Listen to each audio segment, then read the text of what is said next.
¿Alguna vez te has preguntado por qué un universo que podría ser solo mental se siente tan material, tan pesado, tan real que hasta duele cuando te golpeas con él? ¿Y si la mayor paradoja de la conciencia es que nos obliga a creer en una solidez que en el fondo no existe, un truco perfecto que nos mantiene dentro del juego? Nos han enseñado que el mundo es un lugar de átomos, galaxias y leyes físicas que funcionan aunque nadie las mire, pero una serie de experimentos en física cuántica, neurociencia y cosmología holográfica sugieren algo imposible, que la realidad se crea en el preciso instante en que la observamos, y sin embargo se presenta como algo duro, frío, pesado, tan real que puedes romperte un hueso contra él. Hoy vamos a desmontar esa ilusión con 3 evidencias que nadie te cuenta juntas: el colapso de la función de onda que convierte la posibilidad en materia, las alucinaciones controladas del cerebro que fabrican la solidez, y las antiguas memorias colectivas que siempre supieron que esto era un sueño disfrazado de piedra. Respira profundo, muy lento. Siente cómo el aire entra fresco por tu nariz y sale tibio por tu boca. Una vez más lento todavía. Deja que tu cuerpo se hunda un poco más en la cama o en la silla. Siente ese peso que parece tan real. Y ahora abre los ojos. Hola, y bienvenidos a este canal donde exploramos los rincones oscuros de la conciencia cuántica, el tiempo y los hologramas cósmicos. Relájate, deja que mi voz te acompañe como una manta suave en una noche de invierno, porque lo que vamos a ver esta noche desafía todo lo que creías sólido. Si te apasiona quedarte despierto hasta tarde pensando o quedarte dormido mientras tu mente se abre a lo imposible, suscríbete ahora mismo y activa la campanita para que nada de esto se te escape. Empecemos por lo que todos crecimos creyendo. Desde la escuela nos enseñaron que el universo es materia pura, que los átomos existen aunque cierres los ojos, que la gravedad te tira hacia abajo aunque no pienses en ella, que la luz viaja a 300.000 kilómetros por segundo aunque nadie la esté mirando, que el mundo está ahí fuera, independiente, sólido, real. Pero en los laboratorios más silenciosos del planeta, donde el aire está tan frío que casi se congela y las bombas de vacío hacen un zumbido constante y suave, se rompió esa historia para siempre. Los físicos descubrieron algo que todavía hoy parece una locura. A nivel fundamental, nada está decidido hasta que alguien observa. Las partículas existen en todos los lugares posibles al mismo tiempo, hasta que las miramos. Entonces eligen, entonces se vuelven reales, entonces se vuelven materia. La conciencia no es un espectador, es el creador.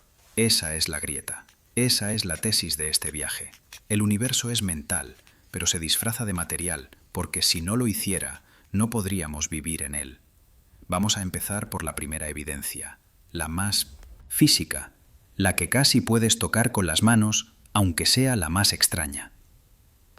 Imagina un laboratorio oscuro, con luces rojas tenues para no interferir con los detectores.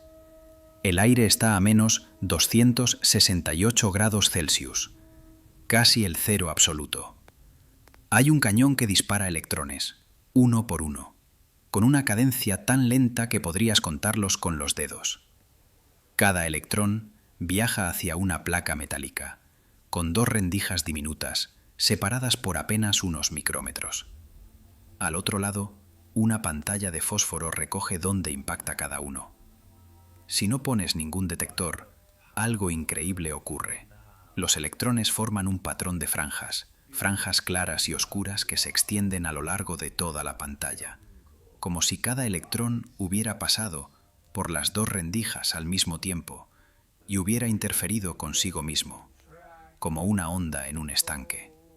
Si pones un detector para saber por cuál rendija pasa cada electrón, el patrón desaparece por completo.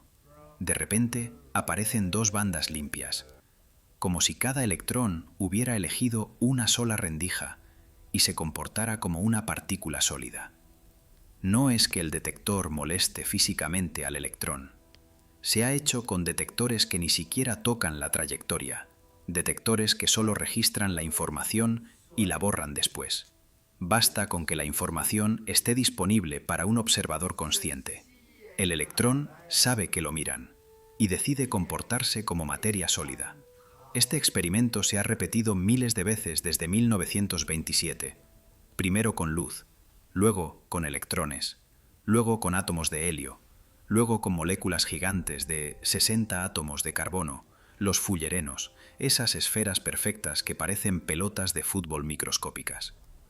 En 1999, en Viena, Anton Zeilinger logró que interfirieran. En 2011, con moléculas de más de 400 átomos. En 2019, con moléculas de más de 2.000 átomos, cada una con una masa de 25.000 veces la del hidrógeno. Cuanto más grande el objeto, más absurdo parece. Pero funciona, siempre funciona.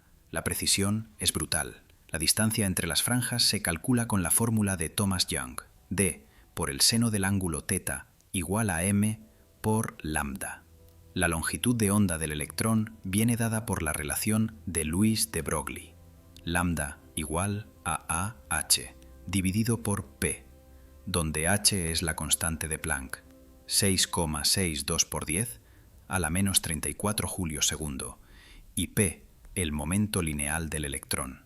Cada franja mide milímetros en la pantalla, pero obedece una matemática que no miente. Ahora imagina que amplías esto al universo entero. Cada átomo de tu cuerpo, cada molécula de agua en tu sangre, cada grano de arena en la playa, cada estrella a millones de años luz. Todo estuvo en superposición hasta que alguien, alguna conciencia, lo miró. Sin observador, el universo es un mar infinito de posibilidades, un océano mental donde nada tiene forma fija. Con observador, se cristaliza en algo que puedes tocar, oler, romperte un dedo contra él. Y no es solo teoría. El experimento de Wheeler de elección retardada lleva esto al extremo. Imagina que dejas pasar el electrón por las rendijas y decides si vas a medir o no después de que ya haya pasado, incluso microsegundos después. El resultado sigue cambiando. Es como si el electrón retrocediera en el tiempo y eligiera su pasado según tu decisión en el futuro. Se ha hecho con distancias de kilómetros y con decisiones tomadas cuando el electrón ya estaba a punto de golpear la pantalla. El universo parece reescribir su propia historia para mantener la ilusión de que siempre fue material. En Delft, en 2015, lograron cerrar el último resquicio posible de comunicación clásica entre los detectores usando entrelazamiento cuántico y estrellas lejanas para decidir la medición. El resultado fue el mismo. La conciencia decide el pasado. La materia no existe hasta que la miramos. ¿Y si esto pasa con electrones? ¿Qué pasa con tu mano cuando la levantas ahora mismo? Siente el peso, siente la piel, siente los huesos. Todo eso son billones de átomos que, en este preciso instante, están eligiendo ser sólidos porque tú los estás observando. Cierra los ojos. ¿Sigue existiendo tu mano? Según la física cuántica más estricta, tal vez no. Tal vez solo vuelve a existir cuando la vuelves a mirar. Ya estamos dentro. El aire está más denso, la luz más suave, y la primera piedra aún pesa en tu mano, como si la hubieras recogido del suelo del laboratorio y no quisieras soltarla. Respira conmigo. Inhala muy lento. Exhala más lento todavía. Siente cómo el pecho se abre y se cierra, una vez más y otra, hasta que solo exista esta respiración y esta voz. Lo que acabamos de ver en el laboratorio es demasiado grande para quedarnos quietos. No es un detalle técnico, es la grieta por donde se derrumba todo el edificio que nos contaron. Porque si la materia solo se vuelve sólida cuando alguien la observa, entonces la historia oficial está al revés. Nos enseñaron que primero hubo una gran explosión hace 13.800 millones de años, que luego se formaron galaxias, luego estrellas, luego planetas, luego océanos, luego bacterias, luego peces, luego monos. Y al final, como un accidente tardío, apareció la conciencia. Unos primates que un día empezaron a pensar y a mirar. Esa es la versión bonita, la que sale en los documentales con música épica y voces graves, la que nos hace sentir pequeños pero seguros. El mundo es un escenario enorme que ya estaba montado cuando llegamos nosotros. Pero ahora sabemos que no. Ahora sabemos que sin alguien que mire, no hay escenario. No hay átomos que elijan posición. No hay galaxias que se formen. Ni siquiera hay tiempo que fluya. El problema se llama el problema de la medición. Y los físicos llevan 100 años intentando esconderlo debajo de la alfombra con ecuaciones cada vez más largas. Porque en la ecuación de Schrödinger, en la de Dirac, en la de Wheeler-DeWitt, que intenta unir la cuántica con la gravedad, todo evoluciona suavemente, sin saltos. La función de onda se expande, se ramifica, se superpone, pero nunca colapsa por sí sola. Para que colapse, para que una posibilidad se vuelva hecho, hace falta algo que no está en las ecuaciones. Hace falta un observador. Y aquí viene la parte que nadie quiere decir en voz alta. Si la conciencia es lo que hace colapsar la función de onda, entonces la conciencia estaba antes que la materia, no después. Entonces la historia oficial está al revés. No es que la materia creó la conciencia por casualidad después de miles de millones de años. Es que la conciencia es lo primero, y la materia es lo que aparece después, cuando la conciencia decide mirar. Esto no lo dice un loco en un sótano. Lo dijo Eugene Wigner, premio Nobel, en 1961. Fue la entrada de la conciencia lo que transformó la posibilidad en hecho. Lo dijo John Wheeler, el hombre que bautizó los agujeros negros. No hay fenómeno si no hay observador. Lo dijo Andrei Linde, padre de la inflación cósmica. Sin conciencia, el universo no tiene sentido describirlo. Lo dijo Roger Penrose, otro Nobel. La conciencia está íntimamente ligada al colapso de la función de onda. Y no son frases poéticas. Son conclusiones lógicas de ecuaciones que predicen resultados con 12 decimales de precisión, pero que se quedan mudas cuando preguntamos por qué funcionan. Porque la ecuación más usada en cuántica describe un universo fantasma donde todo está superpuesto para siempre. Un universo donde tú estás vivo y muerto al mismo tiempo. Donde la Tierra existe y no existe. Donde el Big Bang ocurrió y no ocurrió. Para que solo ocurra una cosa, alguien tiene que mirar. Y ahora viene la pregunta que da vértigo. ¿Quién miró primero? Porque si la conciencia es necesaria para que exista el universo, entonces, antes de que hubiera cerebros, antes de que hubiera ojos, antes de que hubiera vida, ¿cómo pudo existir el universo? Hay solo 3 respuestas posibles, y las 3 rompen la historia oficial. Primera respuesta. El universo creó la conciencia por casualidad, y luego la conciencia retroactivamente creó el universo que la creó a ella, un círculo imposible que funciona porque el tiempo también es una ilusión creada por la conciencia. Segunda respuesta. Siempre hubo una conciencia observando desde el principio. Una mente cósmica, un observador universal, que soñó todo esto desde el primer instante. Tercera respuesta.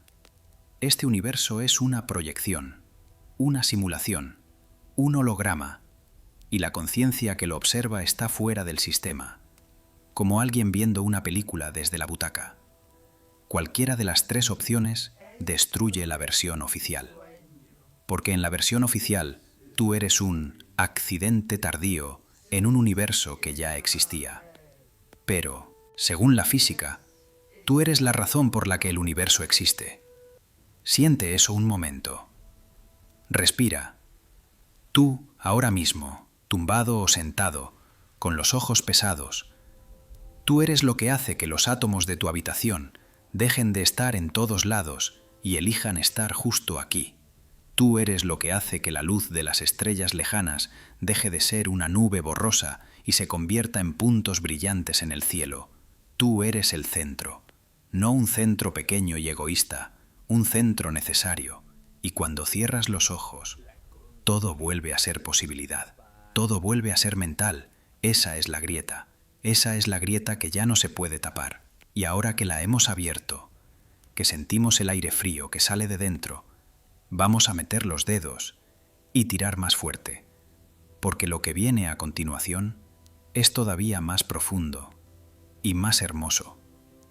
Ya casi no hay luz aquí dentro, solo esta voz suave y tu respiración que se hace cada vez más lenta, como si estuviéramos bajando por una escalera de piedra muy antigua, cada escalón más frío que el anterior.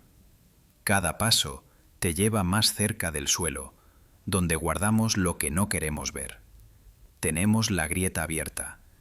Sabemos que la historia oficial se rompió. Y ahora vamos a tocar la primera piedra de verdad, la que puedes casi sentir en la palma de la mano, aunque sea la más extraña de todas.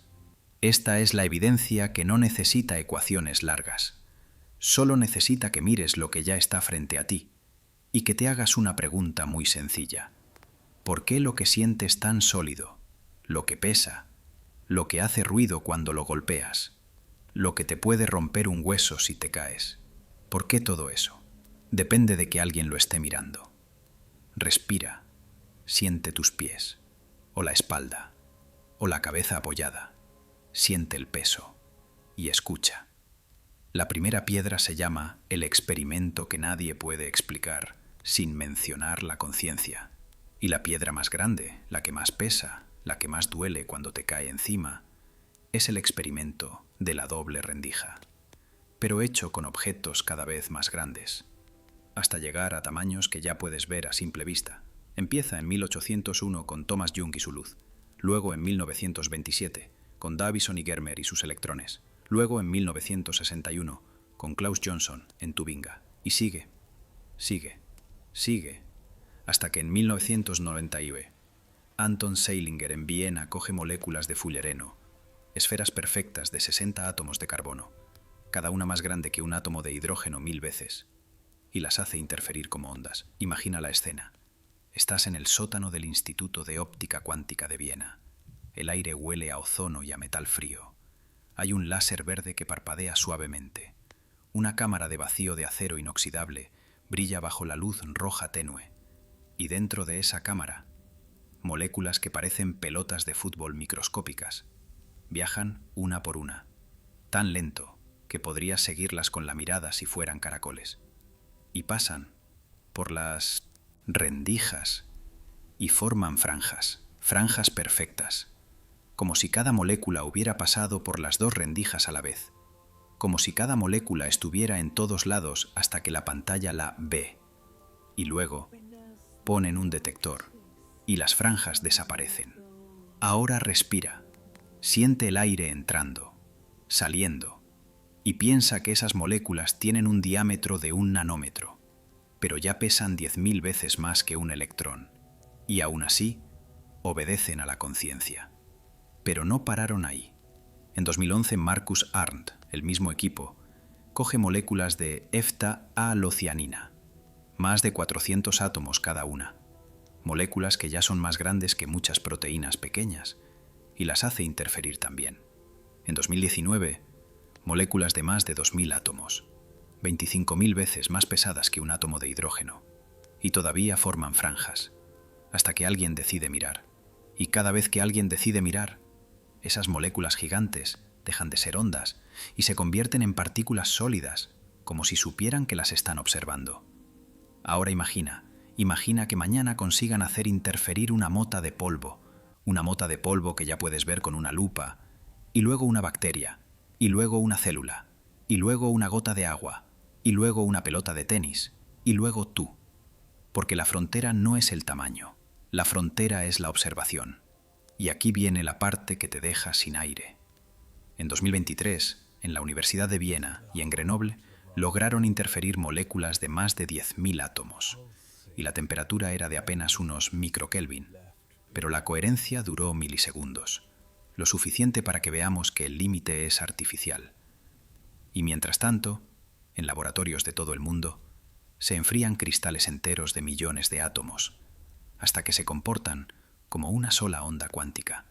como un solo ser flotando en superposición. Y cada vez que alguien mide, todo colapsa, todo se vuelve sólido, todo se vuelve real. Esta es la piedra, una piedra que pesa más que cualquier montaña, porque demuestra que la solidez no es una propiedad del mundo, es una propiedad de tu mirada. Y ahora, toca tu brazo, toca tu pierna, siente la piel, los músculos, los huesos, todo eso. Son billones de átomos que en este preciso instante están eligiendo ser sólidos, porque tú los estás tocando, porque tú los estás mirando, porque tú los estás sintiendo. Cierra los ojos un segundo y pregúntate, ¿siguen ahí? Según la física más pura, tal vez no. Tal vez solo vuelven a existir cuando vuelves a abrir los ojos. Y si esto es cierto para tu cuerpo, también lo es para la mesa, para la pared, para la ciudad entera, para el planeta entero. La solidez que sientes cada día no está ahí fuera, la estás poniendo tú, cada vez que miras, y cuando duermes y sueñas, creas mundos enteros que se sienten igual de sólidos, hasta que despiertas. Y te das cuenta de que eran solo pensamiento. Entonces, ¿qué te asegura que ahora mismo no estás soñando? Nada, solo la costumbre. Y esta primera piedra, esta piedra que acabamos de tocar, es la prueba física más dura que tenemos de que la costumbre puede estar equivocada. Ya casi no queda luz, solo la respiración y la sensación de que el suelo bajo tus pies se ha vuelto más suave, como si la primera piedra hubiera abierto una grieta por la que se escapa la solidez. Respira conmigo. Una vez más. Muy lento. Inhala. Exhala. Siente cómo el aire entra frío y sale tibio. Y ahora baja los pies descalzos, porque la segunda piedra no está en un laboratorio, está justo debajo de ti, la Tierra, 6.000 trillones de toneladas, 6 por 10 a la 24 kilogramos. Gira a 1.600 kilómetros por hora en el Ecuador. Viaja a 30 kilómetros por segundo alrededor del Sol. Todo eso parece la máxima expresión de lo material, lo que no puede engañar, lo que no puede ser ilusión. Pero la tierra, la roca, el agua, el aire, todo lo que compone este planeta, habla exactamente el mismo idioma que vimos en Viena con los fullerenos. Vamos a caminar muy despacio sobre ella, como si estuviéramos descalzos sobre arena caliente que se enfría al atardecer. Primera parada, la costa. Mira cualquier costa desde un avión o en Google Earth. Noruega, Chile, Nueva Zelanda. Todas tienen la misma forma extraña. Calas dentro de calas dentro de calas, como si alguien hubiera dibujado con un lápiz tembloroso, o como si la naturaleza repitiera el mismo patrón una y otra vez, a diferentes escalas. Eso es un fractal, y los fractales tienen una dimensión que no es entera. La costa de Noruega tiene una dimensión fractal de 1,25, la de Gran Bretaña 1,22, la de Chile 1,3.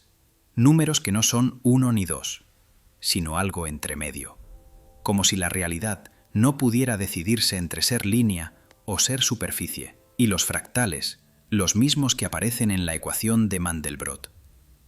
Secot al cuadrado más c, iterada infinitamente, son exactamente el tipo de estructuras que surgen en la mecánica cuántica cuando las funciones de onda se expanden sin colapsar.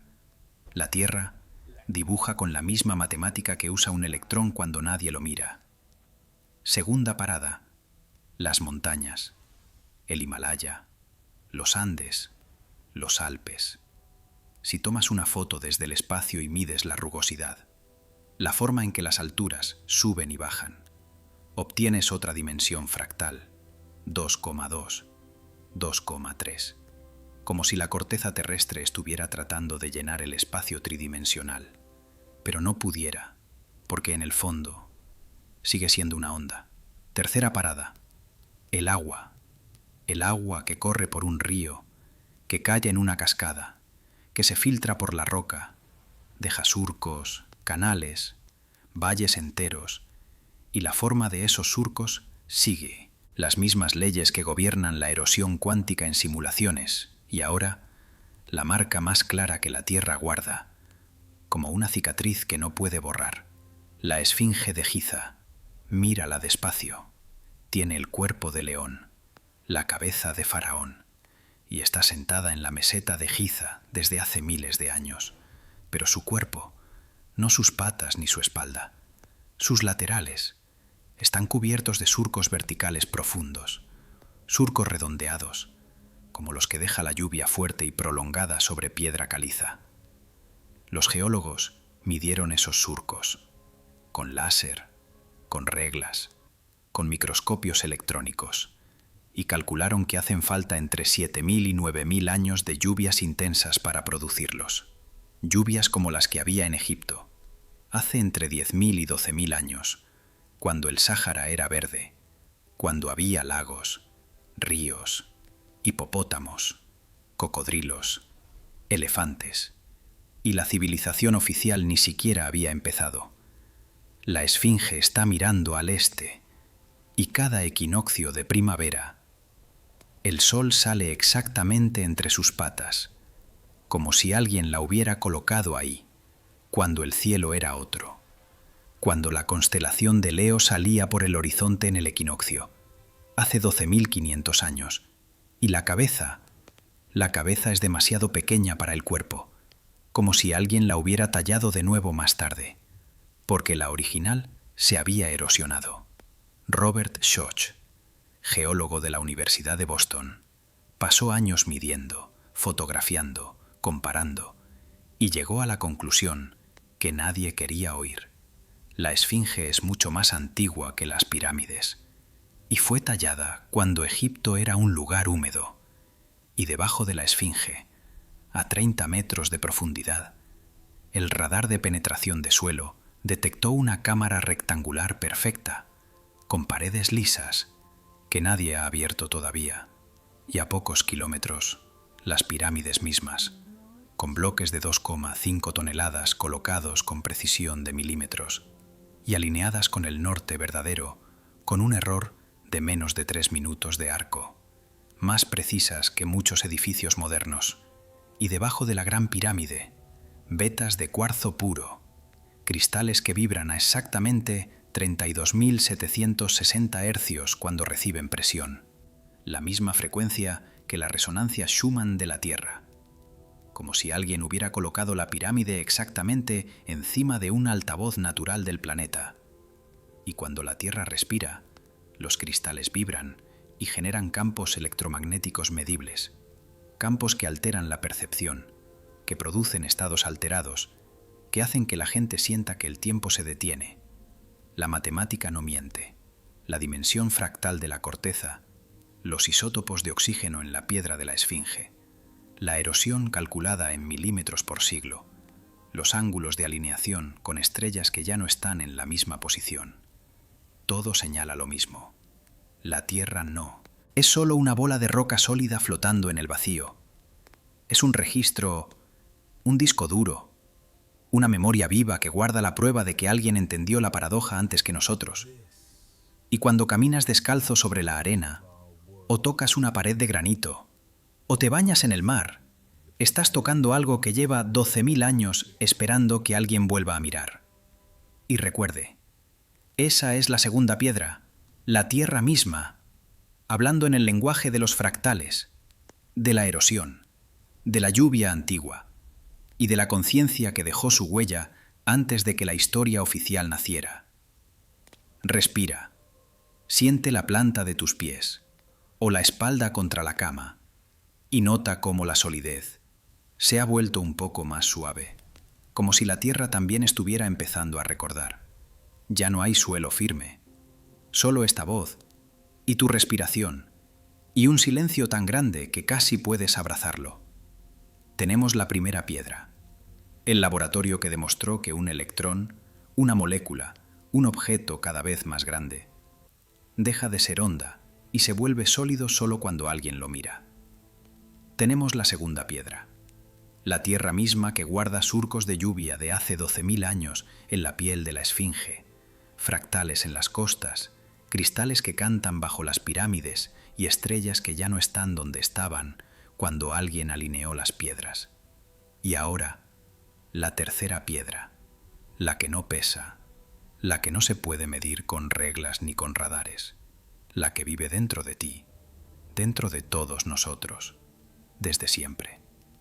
Es la memoria, no la memoria de un libro de historia, ni la memoria de una foto, sino la memoria que está grabada en los cuentos que todas las abuelas del mundo han contado junto al fuego, en las canciones que se cantan en lenguas que ya nadie habla, en los sueños que tienes cuando estás a punto de dormirte y el mundo se vuelve blando.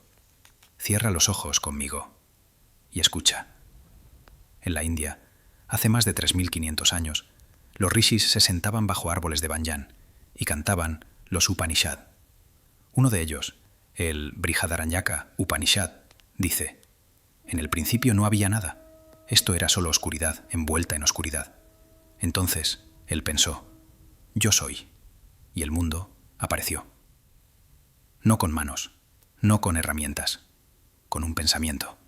En Australia, los aborígenes llevan 60.000 años diciendo que el tiempo del sueño nunca terminó, que los ancestros soñaron los ríos, las colinas, los canguros, los emús, y que cada persona, al nacer, recibe un trozo de ese sueño para mantenerlo vivo. Si alguien deja de soñar su parte, esa parte del mundo se desvanece.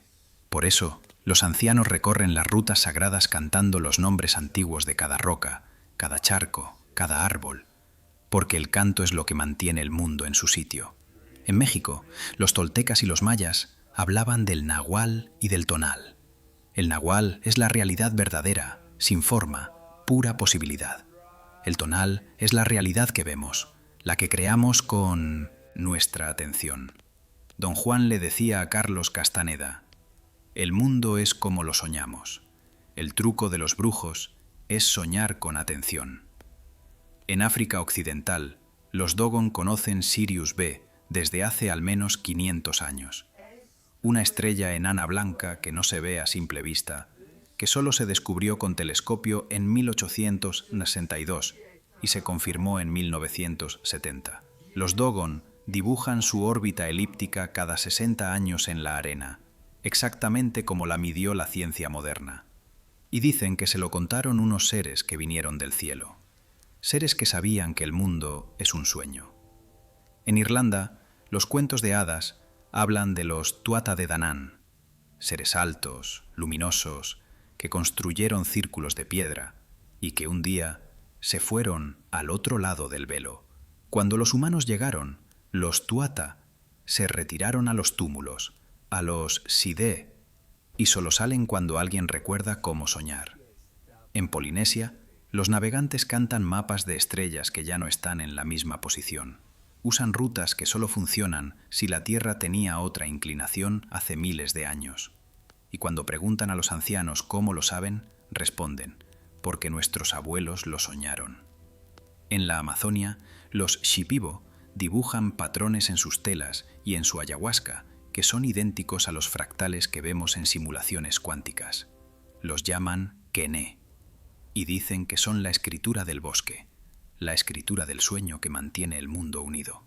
En la Biblia, en el Génesis, y dijo Dios: haya luz, y hubo luz. No con máquinas, no con explosiones, con palabras, con intención, con conciencia. En el Popol Vuh maya, los dioses intentaron crear seres varias veces, primero de barro, se deshacían, luego de madera, no pensaban, hasta que los hicieron de maíz, y entonces pudieron ver y hablar, y los dioses se asustaron, porque ahora los seres podían ver a los dioses, y tuvieron que nublarles la vista para que no vieran demasiado. En el budismo tibetano, el bardo Todol, el libro de los muertos, te dice exactamente qué hacer cuando mueras, porque después de morir vas a ver que todo era proyección mental, y si no estás preparado, te asustarás y volverás a caer en otro cuerpo, en otro sueño. En el hermetismo egipcio, la tabla esmeralda, grabada hace miles de años, dice: lo que está abajo es como lo que está arriba, y lo que está arriba es como lo que está abajo, para realizar los milagros de una sola cosa.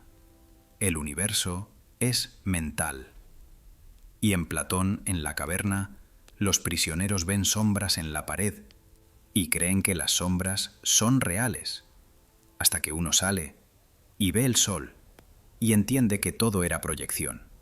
Todas estas historias, de continentes separados por océanos, de tiempos separados por milenios, dicen exactamente lo mismo.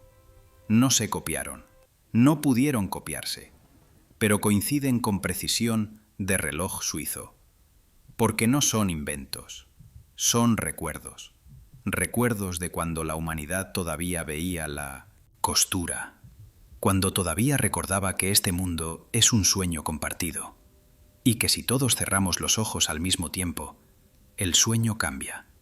Y aquí está la parte más suave, la que se siente como una caricia antes de dormir. Tú ya lo sabes. En el fondo, cuando estás a punto de quedarte dormido, y el mundo se vuelve líquido, y los sonidos se alejan, y sientes que flotarías si dejaras ir un poco más, ahí lo recuerdas, en los sueños lúcidos, cuando sabes que estás soñando y puedes volar, o atravesar paredes, o crear ciudades enteras con un pensamiento, ahí lo recuerdas. Cuando meditas muy profundo, y el cuerpo desaparece, y el tiempo desaparece, y solo queda una luz tranquila, ahí lo recuerdas. Cuando te enamoras, y por un segundo el mundo entero se vuelve más brillante, y sientes que todo es posible, ahí lo recuerdas. Cuando lloras de emoción frente a un atardecer, o cuando abrazas a alguien y el tiempo se detiene, ahí lo recuerdas. Esa memoria nunca se fue, solo la tapamos con ruido, con pantallas, con prisas, con miedo, pero está ahí. Y ahora, esta noche, mientras escuchas esta voz baja, está volviendo a la superficie, como burbujas que suben lentas desde el fondo de un lago. Esa es la tercera piedra, la que no pesa nada, porque es la memoria de que nunca hubo piedras de verdad, solo sueños que decidimos soñar juntos, para poder abrazarnos, para poder mirarnos a los ojos, para poder decir te quiero, dentro de un mundo que parece sólido, pero que en realidad es tan suave como este silencio. Respira, siente cómo la respiración se hace más lenta, más profunda, y nota cómo la solidez se disuelve un poquito, como azúcar en agua tibia. Ya no hay distancia, ya no hay arriba ni abajo, solo este espacio suave donde la voz y tu respiración son la misma cosa. Tenemos las tres piedras en la mano. La primera, la piedra del laboratorio, la que demostró que un electrón, una molécula de 10.000 átomos, un cristal entero, deja de ser onda y se vuelve sólido solo cuando alguien lo mira. La segunda, la piedra de la Tierra, la que guarda surcos de lluvia de hace 12.000 años en la piel de la esfinge, fractales en las costas que no pueden ser líneas ni superficies, cristales que cantan bajo las pirámides y estrellas que ya no están donde estaban cuando alguien colocó las piedras con precisión de segundos de arco. La tercera, la piedra de la memoria, la que los abuelos de todos los pueblos susurraron junto al fuego, la que dice que esto es un sueño, que siempre fue un sueño y que solo seguimos soñando para poder encontrarnos. Ahora, muy despacio, como quien deja caer 3 gotas de agua en un estanque completamente quieto. Vamos a juntarlas. Respira, una vez más. Siente el aire entrando, saliendo, y deja que las 3 piedras se toquen. Si la primera piedra es cierta, y la materia solo existe cuando la observamos, entonces la segunda piedra, la Tierra entera, también tuvo que ser observada para volverse sólida.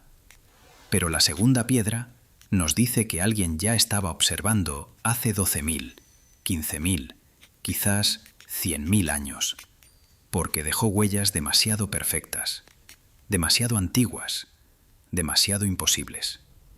Y la tercera piedra nos dice quiénes eran esos observadores, nuestros propios ancestros, o quizás nosotros mismos, en un bucle donde el tiempo no es una línea recta, sino un círculo que se besa a sí mismo. Si juntamos las tres, la imagen que aparece es esta. Este mundo no empezó con una explosión de materia ciega. Empezó con una mirada muy antigua, una mirada que decidió que tenía que haber ríos, montañas, leones de piedra y seres que un día se levantarían, mirarían al cielo y recordarían que estaban soñando. Y para que el sueño fuera creíble, para que pudiéramos abrazarnos, llorar, enamorarnos y tener miedo a la muerte, el sueño tuvo que volverse muy, muy sólido, tan sólido que olvidáramos que era un sueño. Pero dejó pistas, dejó la esfinge mirando al cielo de hace 12.000 años, dejó círculos de piedra que solo funcionan en equinoccios perdidos, dejó cuentos que todos los pueblos repiten con las mismas palabras aunque nunca se encontraron, y dejó laboratorios modernos donde, sin querer, volvemos a ver la costura. La imagen completa es esta. Somos los soñadores que se olvidaron de que soñaban, y ahora estamos despertando dentro del sueño. Y la pregunta más suave, la que se desliza como una caricia antes de dormir, es esta. ¿Qué pasa si despertamos del todo? ¿Qué pasa si un día, millones de nosotros, recordamos al mismo tiempo y soltamos la solidez? ¿Se disolvería el mundo como niebla al amanecer? ¿O simplemente cambiaría de forma y se volvería más suave, más luminoso, más parecido al amor que sentimos cuando cerramos los ojos y ya no hay miedo? Nadie lo sabe. Pero esta noche, mientras tu respiración se hace cada vez más lenta, mientras tus párpados pesan, puedes probar un poquito, solo un poquito. Siente tu cuerpo, siente la cama, siente el aire y por un segundo suelta la idea de que tienen que ser sólidos. Solo un segundo y nota cómo todo se vuelve un poco más ligero, como si flotaras dentro de tu propia piel. Esa ligereza es la verdad asomando. Y ahora, antes de que te vayas a dormir del todo, quiero dejarte con esto.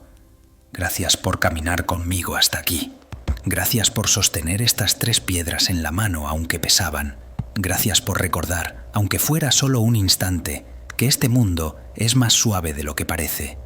Si este viaje te acompañó hasta el sueño, si te dejó flotando un poquito, suscríbete, deja que la campana suene bajito y vuelve cuando quieras seguir soñando despiertos, porque la próxima vez quizás despertemos un poco más y quizás, solo quizás, el mundo se despierte con nosotros. Buenas noches, o buenos días, o buena hora, porque el tiempo también es parte del sueño. Te abrazo desde el otro lado del velo y te deseo los sueños más hermosos dentro de este sueño que llamamos realidad. Respira, muy lento. Inhala, exhala y deja que esta voz te lleve al borde mismo del sueño. Porque ahora vamos a hablar de la experiencia más íntima y más poderosa que tienes todos los días y que casi nadie aprovecha. Los sueños lúcidos. Esa noche en la que, de repente, dentro del sueño, te das cuenta de que estás soñando y en ese instante todo cambia. De pronto, la gravedad deja de ser obligatoria.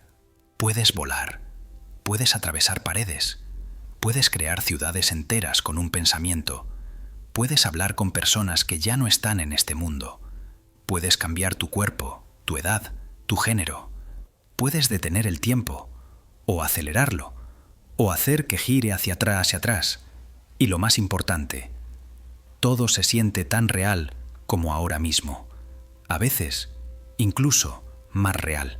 La piel del viento cuando vuelas, el olor de la hierba después de la lluvia que tú mismo inventaste, el calor del sol que creaste con solo desearlo, el latido de tu corazón cuando abrazas a alguien que echas de menos. Todo eso lo crea tu mente en décimas de segundo, sin laboratorios, sin átomos externos, sin luz que viaje 300.000 kilómetros, solo conciencia pura. Y ahora la pregunta que nadie se atreve a hacer en voz alta: si tu mente puede crear un mundo entero, con física perfecta, olores, emociones, dolor, placer, y ese mundo se siente exactamente igual de sólido que este, ¿qué te asegura que el mundo de vigilia no es otro sueño lúcido del que simplemente aún no te has dado cuenta? Respira, siente tu cuerpo ahora mismo, toca la sábana, toca tu brazo. ¿Cómo sabes que esto no es un sueño muy bien hecho? La ciencia ya lo comprobó. En 1975, Keith Hearn, en la Universidad de Liverpool, consiguió la primera prueba científica de sueño lúcido. El sujeto, Alan Worsley, había entrenado para mover los ojos izquierda-derecha dentro del sueño cuando se volviera lúcido. Y lo hizo. En el laboratorio, mientras su cuerpo dormía en fase REM, los electrodos registraron exactamente esa señal preacordada. La conciencia estaba despierta, dentro del sueño. En 1983, Stephen LaBerge, en Stanford, repitió y mejoró el experimento. Y desde entonces se han hecho cientos de estudios con miles de personas. Lo que descubrieron es brutal. Durante el sueño lúcido, la corteza prefrontal, la parte que decide, que tiene voluntad, se activa casi como en vigilia. La amígdala, emociones, se enciende más que despiertos. La corteza visual secundaria crea imágenes más vívidas que la realidad normal, puede resolver problemas matemáticos, componer música, practicar idiomas, curar fobias, todo dentro del sueño. Puedes tener orgasmos completos solo con imaginarlo. Puedes volar y sentir cada corriente de aire. Y lo más loco, cuando pides a alguien lúcido que cambie algo en el sueño, los escáneres cerebrales muestran que se activa exactamente la misma zona que usarías despierto para imaginar esa misma acción. Es decir, la diferencia entre realidad y sueño lúcido es solo una cuestión de grado, no de tipo. Tu cerebro no sabe la diferencia. Tu cuerpo no sabe la diferencia. Tus emociones no saben la diferencia. Solo tu creencia sabe la diferencia. Y aquí viene la técnica más sencilla que existe para empezar esta misma noche. Durante el día, cada vez que veas algo rojo, pregúntate: ¿estoy soñando? Y haz una prueba de realidad. Mira tu mano. Tienes 6 dedos. Lee un texto 2 veces. Cambia la segunda vez. Empuja el dedo contra la palma. ¿Atraviesa? Mira un reloj digital. El número tiene sentido. Hazlo 10, 20 veces al día. Conviértelo en hábito. Antes de dormir, repite en voz baja: esta noche me daré cuenta de que estoy soñando y recordaré todo perfectamente. Cuando te despiertes en mitad de la noche, todos lo hacemos varias veces, quédate quieto, no abras los ojos y pregúntate: ¿dónde estaba hace un segundo? Si no recuerdas haberte movido de la cama, probablemente ya estás soñando. Quédate en esa frontera y deslízate hacia atrás dentro del sueño, manteniendo la lucidez. La primera vez que lo consigues, es como si alguien encendiera la luz dentro de tu propia noche. Y cuando vuelas por primera vez, o cuando creas un océano con solo desearlo, o cuando abrazas a alguien que ya no está y sientes su calor real, entonces entiendes que la solidez nunca estuvo fuera, siempre estuvo dentro. Y si puedes crear mundos enteros mientras duermes y hacerlos más reales que entonces este mundo también puede cambiar. Solo hace falta que nos demos cuenta, todos a la vez, o uno por uno, de que estamos soñando. Y cuando eso ocurra, quizás la esfinge sonría por primera vez en 12.000 años. Respira una vez más y lleva esta pregunta al sueño de esta noche. ¿Y si ya estoy soñando y solo falta que me dé cuenta?